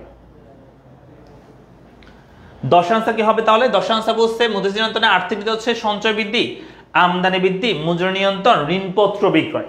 দেখো আর্থিক নীতি মানে অর্থ সম্পর্কিত নীতি, সঞ্চয় বৃদ্ধি করা এটা অর্থ সম্পর্কিত নীতি না, এটা সরকার অর্থ মন্ত্রণালয় বা যেটা বলতে পারো তুমি হচ্ছে বাংলাদেশ ব্যাংক কর্তৃক বা অর্থ মন্ত্রণালয় করা হয় না। আমদানি বৃদ্ধি এটাও হবে না, মজুরি নিয়ন্ত্রণ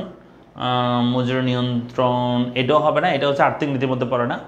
ঋণপত্র বিক্রয় হইতে পারে, হ্যাঁ মুদ্রাস্ফীতি নিয়ন্ত্রণে আর্থিক নীতি হচ্ছে একটা ঋণপত্র বিক্রয়, ঋণপত্র বিক্রি করলে খোলা বাজার ঋণপত্র বিক্রি করলে কেন্দ্রীয় ব্যাংক কর্তৃক, তাহলে মানুষ সবাই ওই ঋণপত্রগুলো ক্রয় করলে দেখা যায় যে কাগজগুলো মানুষের হাতে চলে আসে, টাকা সব চলে যায় কোথায়, ব্যাংকের কাছে। তাহলে আনসার কোনটা হবে, আনসার হবে এটার জন্য, হ্যাঁ তাহলে আনসার বলো, আনসার হবে হচ্ছে 4 নাম্বারটা ঋণপত্র বিক্রয়, ঠিক আছে। আনসার কোনটা হবে, ঋণপত্র বিক্রয়। ঋণপত্র বিক্রি করলে খোলা বাজারে কেন্দ্রীয় ব্যাংক তখন কাগজগুলো চলে যায় মানুষের হাতে, মানুষ এগুলো কিনে বিদায় কাগজগুলো ঋণপত্র কিনে আর কি, বিনিয়োগ করে আর কি, তো টাকা সবগুলো ব্যাংকে চলে যায়, যার কারণে মুদ্রা সংকোচন শুরু হয়।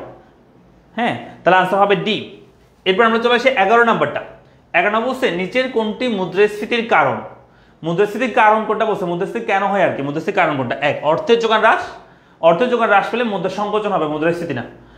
রপ্তানি হ্রাস পেলে কি হবে, মুদ্রা সংকোচন হবে, মুদ্রাস্ফীতি না। উৎপাদন হ্রাস পেলে কমে যাবে, যোগান কমে যাবে, হ্যাঁ উৎপাদন হ্রাস পেলে যোগান কমে যাবে, যোগান কমে গেলে তখন কিন্তু জিনিসপত্রের দাম বাড়বে। জনসংখ্যা হ্রাস পেলে মুদ্রা সংকোচন হবে, মুদ্রাস্ফীতি না। তাহলে আনসার হবে কোনটা, উৎপাদন হ্রাস পেলে জিনিসপত্রের যোগান কি হয়ে যায়, কমে যায়, যার কারণে মুদ্রাস্ফীতি হইতে পারে। হ্যাঁ তারপর চলে আসে আমাদের 12 নম্বর বলছে গতিভিত্তিক মুদ্রাস্ফীতি কত প্রকার। গতিভিত্তিক মুদ্রাস্ফীতি হচ্ছে কত প্রকার, দ্রুত আনসার করো। ঋণপত্র বোঝান স্যার, ঋণপত্র মানে হচ্ছে কতগুলো কাগজ, মনে করো তোমার কিছু টাকা আছে, তুমি চাচ্ছ এটা ইনভেস্ট করবা, তো তুমি চাইলে সরকারি ঋণপত্র কিনতে পারো। ঋণপত্র কিনলে সুবিধা কি, এই ঋণপত্রগুলো তুমি যদি কিনো তাহলে তুমি যে টাকা দিয়ে কিনবা যখন বিক্রি করতে যাবে তখন বেশি দামে বিক্রি করতে পারবা, এবং এগুলো তোমাদের কাছে যতদিন থাকবে তোমার হাতে, ওই যে আমরা কি বলি ওই বন্ড বলা হয় বা লটারির কতগুলো ইয়া থাকে না, বন্ড সরকারি বন্ড, এগুলোর মতো আর কি ঋণপত্রগুলো, এগুলো বোঝাচ্ছে। তো এটা তোমার কাছে যতদিন থাকবে ততদিন তুমি একটা কি করতে পারবা, তুমি একটা মানে ইন্টারেস্ট পাবা, এবং হচ্ছে যেটা তুমি বিক্রি করতে গেলে তখন তুমি তার চেয়ে বেশি মূল্যে বিক্রি করতে পারবা। হ্যাঁ এটাকে আমরা বলে থাকি যে গতিভিত্তিক কি বলছিলাম, ঋণপত্র। হ্যাঁ তাহলে আনসার কি বলছি, গতিভিত্তিক মুদ্রাস্ফীতি 4 ধরনের কি কি, একটা হচ্ছে ক্রিপিং বা হামাগুড়ি, ওয়াকিং বা পদসঞ্চারী, রানিং বা ধাবমান, আর হচ্ছে উল্লফন বা যেটাকে আমরা হচ্ছে কি বলি যে উল্লফন বা লাফিয়ে যখন মুদ্রাস্ফীতি বৃদ্ধি পায়, ঠিক আছে, এটাকে আমরা উল্লফন মুদ্রাস্ফীতি বলে থাকি। একটু লিখে দিই তোমাদেরকে, যেমন ক্রিপিং মুদ্রাস্ফীতি যদি বলি, ক্রিপিং মুদ্রাস্ফীতি হয় এরকম, একটা হচ্ছে যখন মুদ্রাস্ফীতি 1%, হ্যাঁ একটা হচ্ছে যখন মুদ্রাস্ফীতি 1%, তারপর সেখান থেকে বেড়ে 2%, তারপরে সেখান থেকে বেড়ে মনে করো 3% বা 4% বা 5% হচ্ছে, হ্যাঁ মানে 1% 2% করে যখন বাড়তেছে সেটাকে আমরা বলি ক্রিপিং বা হামাগুড়ি মুদ্রাস্ফীতি, মানে আস্তে আস্তে বৃদ্ধি পাচ্ছে। একটা বেবি যখন হয় শুরুতে তখন সে হামাগুড়ি দেয়, হ্যাঁ এরপরে সে কি করে, দৌড়াদৌড়ি করে, হাঁটাহাঁটি করে, যেটাকে আমরা বলি ওয়াকিং। একটা হচ্ছে মুদ্রাস্ফীতি এবার মনে করো প্রথমে 5% ছিল, সেখান থেকে বেড়ে হয়েছে 10%, তারপর মনে করো যে বেড়ে হয়েছে 20%, এবার যদি বাড়ে সেটাকে আমরা বলে থাকি ওয়াকিং বা কি বলে থাকি, 5% করে বা 7%, 17% হয়েছে, 5 থেকে 7% যদি দূরত্ব থাকে তখন সেটাকে আমরা বলি ওয়াকিং বা ধাবমান মুদ্রাস্ফীতি। আরটা হচ্ছে ওয়াকিং মুদ্রাস্ফীতি বা এটাকে আমরা কি বলি, হ্যাঁ কিপিং ওয়াকিং, হ্যাঁ ওয়াকিং। এরপর হচ্ছে 3 নম্বর যেটা, সেটা হচ্ছে রানিং বা ধাবমান। রানিং কেমন, রানিং হচ্ছে এরকম যখন মুদ্রাস্ফীতি 10%, তারপর সেখান থেকে বেড়ে কত পার্সেন্ট, 20%, হ্যাঁ সেখান থেকে বেড়ে মনে করো যে 40%, মানে 10 থেকে 20% যখন বৃদ্ধি হার বাড়ে তখন সেটাকে আমরা বলে থাকি রানিং। এরপর যখন একটা দেশের মুদ্রাস্ফীতি বাড়ে, মনে করো 50% মুদ্রাস্ফীতি হয়েছে, এরপর অবস্থা সেটা বেড়ে হয়েছে 100%, তারপর সেটা বেড়ে হয়েছে মনে করো 200%, এভাবে যখন মুদ্রাস্ফীতি বাড়বে, মুদ্রাস্ফীতি হবে, সেটাকে আমরা বলে থাকি উল্লফন বা এটাকে আরেকটা নাম কি ছিল বলে গেছি আমি,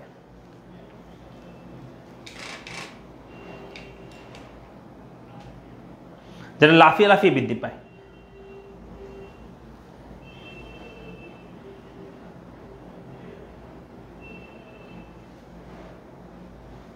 বুঝছি, ওকে গেল এটা। এরপর আমরা চলে সেটা হচ্ছে 12 নম্বর, আমরা একটু দ্রুত পড়বো এখন মোটামুটি বেসিক ক্লিয়ার হয়ে গেছে আমাদের। সাধারণ দাম স্তরে ক্রমবৃদ্ধির প্রবণতাই হলো, মানে এটা কি বলে, সাধারণত দাম স্তরে ক্রমবৃদ্ধির প্রবণতা মানে দাম স্তর বৃদ্ধি পাওয়া, সেটাকে আমরা কি বলি, মুদ্রাস্ফীতি বলি। একদম সহজ কথা, দাম স্তর বৃদ্ধি পাওয়া মানে হচ্ছে জিনিসপত্রের দাম বৃদ্ধি পায়, সেটাকে আমরা কি বলি? মুদ্রাস্ফীতি বলি। আচ্ছা, কোর্স সম্পর্কে তো বললাম, যারা কোর্সে এখন ভর্তি হয় না, কোর্সে ভর্তি হয়ে যাও দ্রুত। আর ভর্তি হওয়ার জন্য এই নাম্বার যোগাযোগ করো, তোমার পড়ালেখা পেজে মেসেজ দাও, ঠিক আছে? এরপরে চলে এসে আমরা 14 নাম্বার দেখো। 14 নম্বর বলছে চিত্রে প্রদর্শিত মুদ্রাস্ফীতিটি কোন ধরনের? এখানে যে মুদ্রাস্ফীতি হয়েছে এটা কোন ধরনের মুদ্রাস্ফীতি? আমি শুরুর প্রথম এমসিকিউতে বলে দিচ্ছি, 1 চাহিদা জনিত, 2 ব্যয় জনিত, ঘাটতি পরিচিত, অতিরিক্ত। কোনটা হবে বলো? এখানে কোনটা হবে? চাহিদা জনিত কিন্তু এটা না, হ্যাঁ, এটাকে আমরা কি বলতে পারি? এটা ব্যয়জনিত বলতে পারি, ঘাটতি পরিচিত বলতে পারি, তারপর হচ্ছে অতিরিক্ত মুদ্রাস্ফীতি বলতে পারি। কোনটা হবে? আনসার করো। এটা একটু কনফিউশন আছে, তবে একটু চিন্তা করলে পারবা। 14 নাম্বার এমসিকিউর উত্তর কি হবে?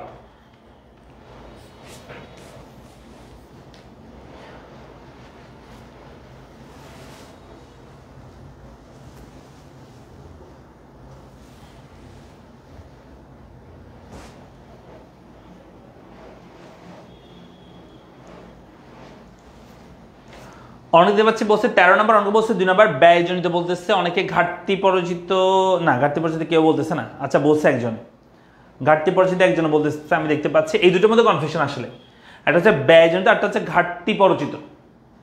হ্যাঁ, আসলে দুইটাই অপশনের মধ্যে দুইটাই রাইট।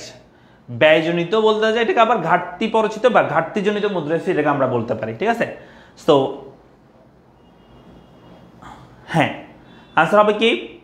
ব্যয়জনিত। ঘাটতি পরিচিত বলতে ঘাটতির কারণে, পরিচিত বলা যায় না, এটাকে আমরা পরিচিত বলতে, ঘাটতি পরিচিত তো মানে ঘাটতিজনিত বলে ঠিক ছিল, ঘাটতি পরিচিত ওয়ার্ডটা একটু কম যাচ্ছে, যার কারণে এটা না দিয়ে আমরা কি বলতে পারি? ব্যয়জনিত বা ব্যয় বৃদ্ধিজনিত মুদ্রাস্ফীতি বলতে পারি। হ্যাঁ, আর হচ্ছে ঘাটতিজনিত, ব্যয়জনিত বা ঘাটতিজনিত মুদ্রাস্ফীতি বলতে পারি। তবে ঘাটতি পরিচিত বলাটা আনসার করতে পারো যখন এটা না থাকবে। ব্যয়জনিত যদি না থাকে অপশনে, তখন তুমি ঘাটতি পরিচিত চাইলে লিখতে পারবা, ঠিক আছে? তবে একটু বুঝে শুনে, ঠিক আছে? যখন পরীক্ষায় ঘাটতিজনিত এটা না থাক, মানে ব্যয়জনিত এটা না থাকলে তখন এটা আনসার করতে পারতেছো, তবে এটা থাকলে তখন ব্যয়জনিত আগে লিখবা, ঘাটতিটা পরে, ঘাটতি পরিচিত না বলে আর কি। আচ্ছা, এরপরে চলে আসি আমরা। এরপরে হচ্ছে 15 নম্বর দেখো, বলছে চিত্রে চিত্রে যোগান হ্রাস পাওয়ার কারণে, এই যে যোগান হ্রাস পেয়েছে, এর কারণে যে মুদ্রাস্ফীতি হয় তার কারণ কি? মানে এই যে যোগান এখানে হ্রাস পায় কেন সেটা বলতেছে। মানে যোগান কেন হ্রাস পায়, কি কারণে যোগান হ্রাস পায়? ওই যে তোমাদেরকে বলছি একটু আগে আমি, যে এখানে যোগান হ্রাস পায়, মানে চাহিদা স্থির রেখে যোগান হ্রাস পায়, কারণ ব্যয় বৃদ্ধি পায়। কিসের ব্যয় বৃদ্ধি? একটা বলছে উৎপাদন ব্যয় বৃদ্ধির কারণে। আচ্ছা, 2 নম্বর বলছে প্রাকৃতিক বিপর্যয়ের পর, হইতে পারে প্রাকৃতিক বিপর্যয়ের পর যোগান কমে যেতে পারে, দ্রব্যের যোগান কমে যেতে পারে। উৎপাদন ব্যয় বৃদ্ধি পেলে তখনও যোগান কমে যেতে পারে। উৎপাদন ব্যয় বৃদ্ধি বলতে যেমন ধরো তুমি মজুরি বৃদ্ধি পাইলে বা অন্যান্য কারণে। তারপর উপকরণ ব্যয় হ্রাস। দেখো, উপকরণ ব্যয় হ্রাস না, যদি বৃদ্ধি বলতো তাহলে ঠিক ছিল। উপকরণ ব্যয় যদি বৃদ্ধি বলতো তাহলে যোগান হ্রাস পাইতো, কিন্তু উপকরণ ব্যয় হ্রাস পেলে তো যোগান বাড়বে আরো। উপকরণে যদি ব্যয় হ্রাস পায় তাহলে যোগান বাড়বে, কমবে না। তাহলে আনসার কোনটা হতে পারে বলো তো? আনসার কত হবে তাহলে? 1 ও 2 হবে, ঠিক আছে? আনসার কত হবে? 1 ও 2। উপকরণ ব্যয় যদি বৃদ্ধি বলতো তাহলে আমরা রাইট আনসার দিতাম, এখানে বলছে উপকরণ ব্যয় হ্রাস। উপকরণ ব্যয় হ্রাস পেলে তো যোগান বাড়বে, কমবে না, উল্টা। তারপরে চলে আসে আমরা 16 নম্বর দেখো। 16 নম্বর বলছে 2019 সালে একটি পণ্যের মূল্য ছিল 50 টাকা। দেখো তোমাদের আবার এই ক্লাসের পরেই, হ্যাঁ, 8টা থেকে তোমাদের ক্লাস শুরু হবে, হচ্ছে আইসিডি ক্লাস শুরু হবে, ঠিক আছে? সবাই ক্লাসে অ্যাটেন্ড করবা, 8টা থেকে আইসিডি ক্লাস হবে। বলছে 2019 সালে একটি পণ্যের মূল্য 50 টাকা এবং 2020 সালে পণ্যটির মূল্য বৃদ্ধি পেয়ে হয়েছে 60 টাকা। তাহলে আমাদেরকে এখানে মুদ্রাস্ফীতি হার বের করতে বলছে। একদম সিম্পল। তাহলে পরিবর্তিত মান থেকে যেটা আপডেট বছর সেখান থেকে আগের বছরটা বাদ দাও এবং সেটা দিয়ে ভাগ করে 100 দিয়ে গুণ করে ফেলো। তাহলে আনসার হবে 10কে 50 দিয়ে ভাগ করো, 10কে 50 দিয়ে ভাগ করে 100 দিয়ে গুণ করে আনসার হবে মনে হয় 10%, নাকি? সরি 20%। 20% হয়, হ্যাঁ 20%, ঠিক আছে 20%। কত হবে? 16 নাম্বার কত হবে আনসার? 16 আনসার কত হবে? 20%।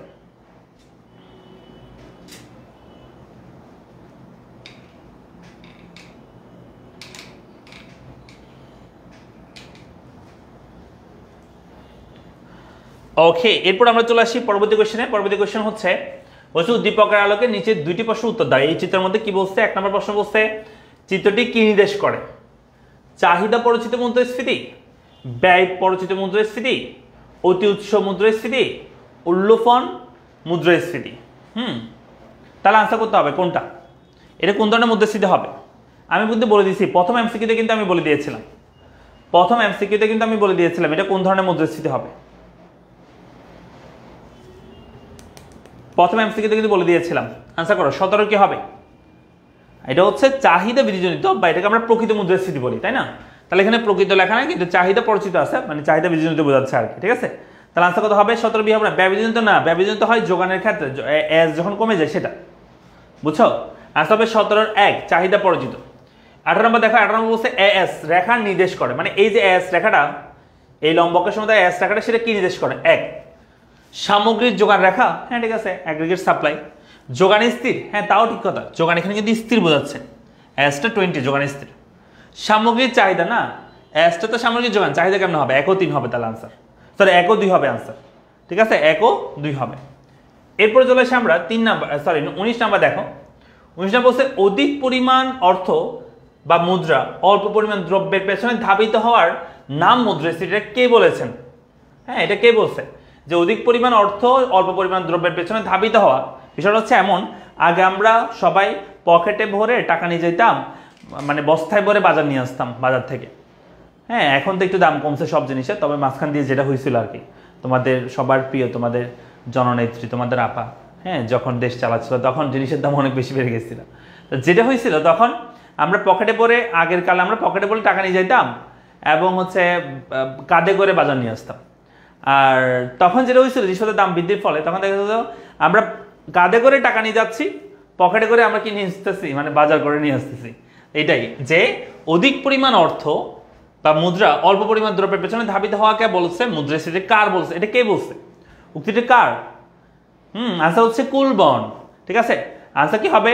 কুলবন হবে, ঠিক আছে, আনসার হবে কুলবন। এরপর চলে আসে আমরা পরবর্তী কোশ্চেন দেখি। পরবর্তী কোশ্চেন বলছে দাম স্তর বৃদ্ধির প্রতি সরকার উদাসীন থাকলে, প্রতিরোধের ব্যবস্থা গ্রহণ না করলে, যেটাকে আমরা বলে থাকি সরকার যদি নাকে তেল দিয়ে ঘুমায়, দেশে জিনিসপত্রের দাম বাড়তেছে, সরকার বলতেছে কি হয়েছে, সরকার শুনেও শুনতেছে না, বা সরকার নাকে তেল দিয়ে ঘুমাচ্ছে, এটাকে আমরা বলে থাকি যে অবাধ মুদ্রাস্ফীতি। মানে সরকারের কোনো কি নাই, হস্তক্ষেপ নাই, সরকার মুদ্রাস্ফীতি হচ্ছে এটা দেখেও না দেখার বান করতেছে, কোনো ধরনের স্টেপ নিচ্ছে না, সেটা হচ্ছে অবাধ মুদ্রাস্ফীতি। আর অবদমিত কোনটা? মুদ্রাস্ফীতি হচ্ছে সেটা দেখার পর সরকার স্টেপ নেওয়ার চেষ্টা করতেছে, বা সরকার চিন্তা করতেছে আমরা কি কি ব্যবস্থা নিতে পারি মুদ্রাস্ফীতি কন্ট্রোলের জন্য, সেটাকে বলা হবে অবদমিত মুদ্রাস্ফীতি। ক্লিয়ার? তাহলে অবাধ মুদ্রাস্ফীতি কোনটা? যেটা সরকার জানার পরও, দেখার পরও সরকার নাকের তেল দিয়ে ঘুমাবে, সরিষার তেল দিয়ে, ঠিক আছে, এটা হবে অবাধ মুদ্রাস্ফীতি। আর অবদমিত হচ্ছে সরকার চেষ্টা করবে, মানে মুদ্রাস্ফীতি হচ্ছে সেটা দেখার পর সরকার চেষ্টা করবে মুদ্রাস্ফীতি কন্ট্রোলের জন্য, তবু যদি মুদ্রাস্ফীতি হয় সেটাকে আমরা বলি অবদমিত মুদ্রাস্ফীতি। ওকে, চলে আসি আমরা 21 নম্বর। 21 নম্বর বলছে মুদ্রাস্ফীতির উদাহরণ কোনটি? মুদ্রাস্ফীতির উদাহরণ কোনটি হবে? দেখো এটা ভালো করে লক্ষ্য করবা। 1 2 3 1 5 3 1 8 2 10 1 2। তাহলে কোনটা আমরা বলছি মুদ্রাস্ফীতির উদাহরণ কোনটা হবে? দ্রুত আনসার করো।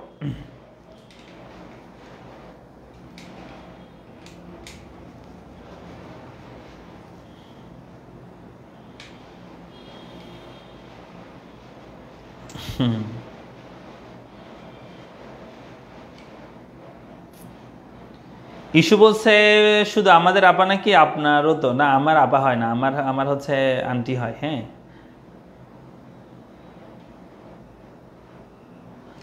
আচ্ছা, সো আমরা যেটা বলছিলাম যে মুদ্রাস্ফীতির উদাহরণ কোনটি? আনসার করো।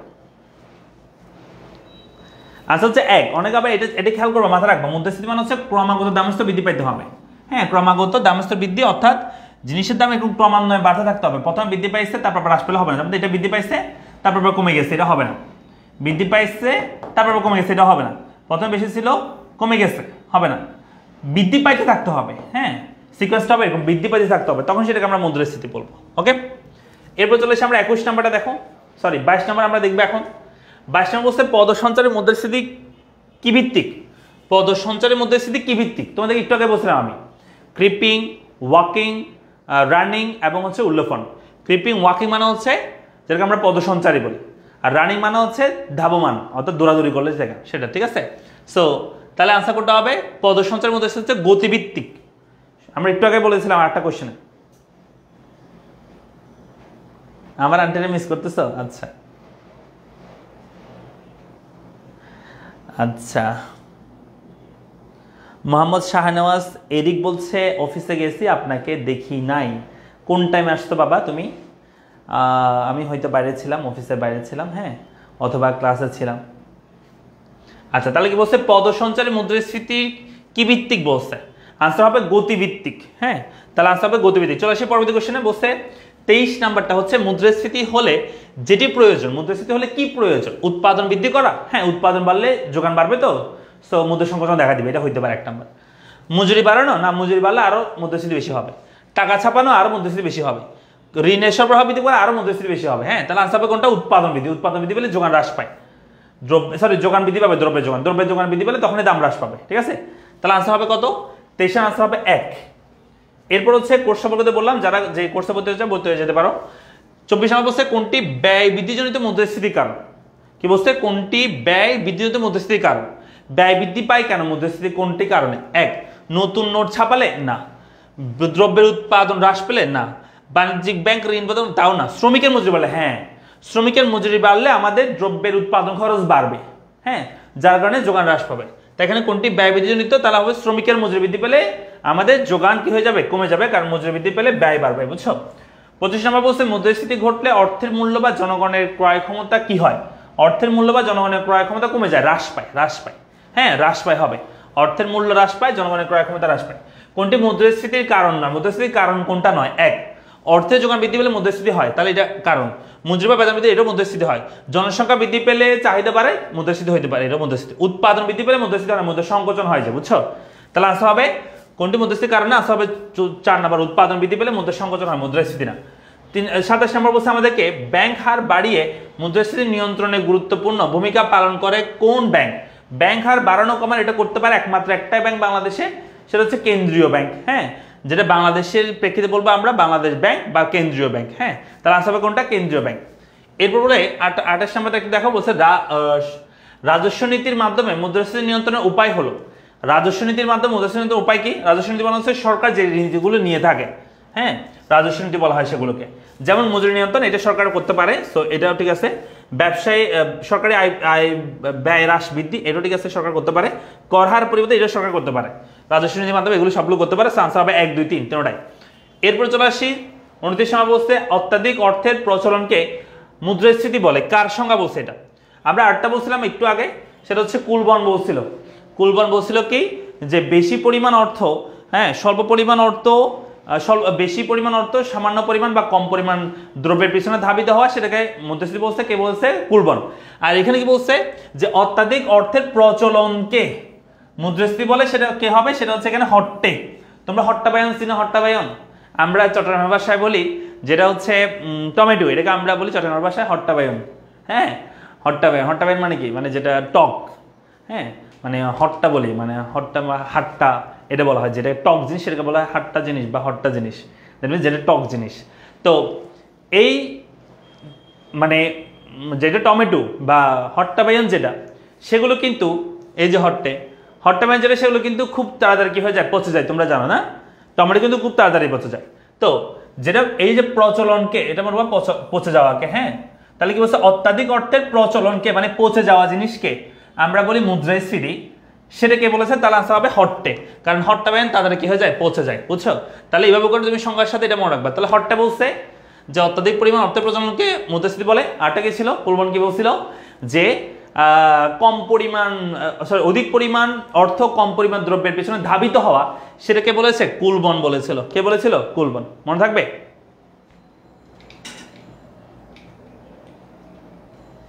মনে থাকবে?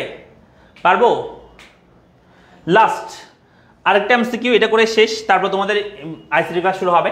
লাস্ট প্রশ্ন, সেটা হচ্ছে মুদ্রাস্ফীতি এইরূপ একটি পরিস্থিতি যখন অর্থের মূল্য ক্রমাগত হ্রাস পায়, অর্থাৎ দ্রব্যের দাম ক্রমেই বৃদ্ধি পায়।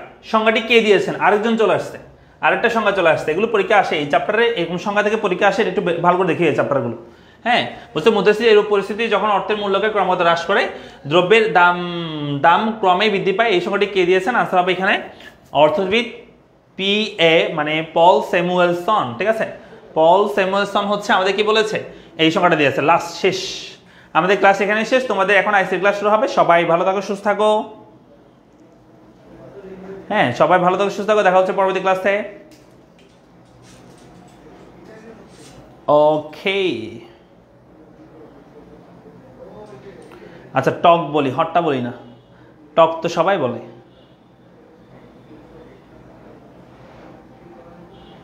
এগুলো আগের কালে মানুষে বলতো আর কি, হট্টা বাইয়ন, হ্যাঁ হট্টা বাইয়ন, হাট্টা, এরকম বলতো। তুমি তো জানো না, তুমি তো এখন তো আমাদের মধ্যে সবগুলো চলিত ভাষা চলে আসছে, সেই জন্য চিটাগাং ভাষার মধ্যে অনেকগুলোই। ঠিক আছে, সবাই ভালো তো সুস্থ থাকো, তোমাদের আইসিডি ক্লাস শুরু হবে, সবাই ভালো তো সুস্থ থাকো। আসসালামু আলাইকুম। সবাই T20 ব্যাচে ভর্তি হয়ে যাবে, আজকে পোস্ট করা হবে একটু পরে। হ্যাঁ, যারা ভর্তি হয়ে যাচ্ছ আজকে ভর্তি হয়ে যাও, তাহলে তুমি 100 টাকা ডিসকাউন্ট পাবা। থ্যাংক ইউ, আসসালামু আলাইকুম।